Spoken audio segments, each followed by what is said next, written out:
Hi viewers, আজ আমি আপনাদের সাথে শেয়ার করব লালবাগ কেল্লা থেকে সোহরাওয়ার্দী উদ্যান ড্রোন ক্যামেরার মাধ্যমে। সম্পূর্ণ ভিডিওটি ড্রোন ক্যামেরায়। তো প্লিজ না টেনে অবশ্যই সম্পূর্ণ ভিডিওটি দেখবেন।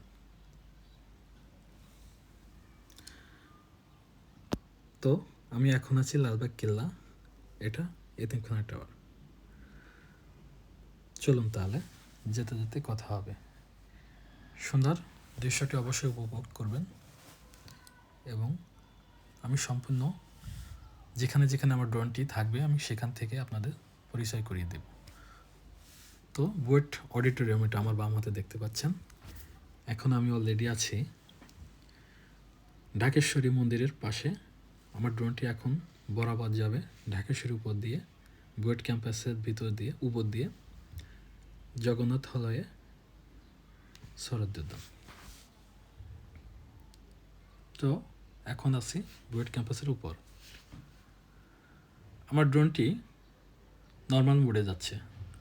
নর্মাল মোডে যাওয়ার এটাই উদ্দেশ্য যে দৃশ্যটি ভালোভাবে যাতে দেখানো যায়।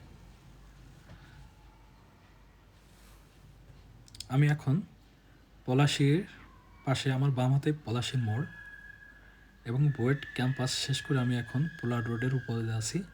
আমার সামনে এখন জগন্নাথ হল। জগন্নাথ হলের যে খেলার মাঠ দেখতে পাচ্ছেন, এটা আমার বাম হাতেই এটা রোকেয়া হল, আর সামনেই মেট্রো রেল স্টেশন, দূরে দেখা যাচ্ছে মেট্রো স্টেশন টিএসসি। বাম হাতে রোকেয়া হল এবং এখন আমি আছি আমার ড্রোনটি টিএসসির উপরে।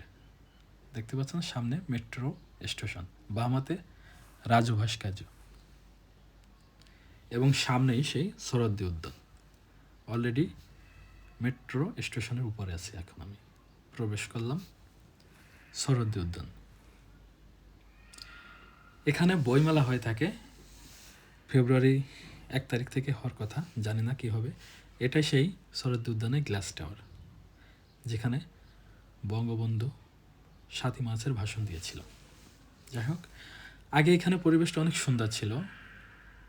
বিগত কিছুদিন যাবৎ এখানের পরিবেশটা অনেকটাই নোংরা টাইপ, কোনো পরিষ্কার করা হয় না।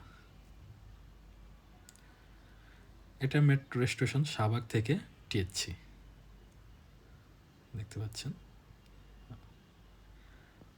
আমি আবারও দেখাচ্ছি সেই গ্লাস টাওয়ার। তো প্লিজ ভিউয়ার্স, আমার ভিডিওটি ভালো লাগলে অবশ্যই সাবস্ক্রাইব করবেন, পাশে থাকবেন। ধন্যবাদ সবাইকে।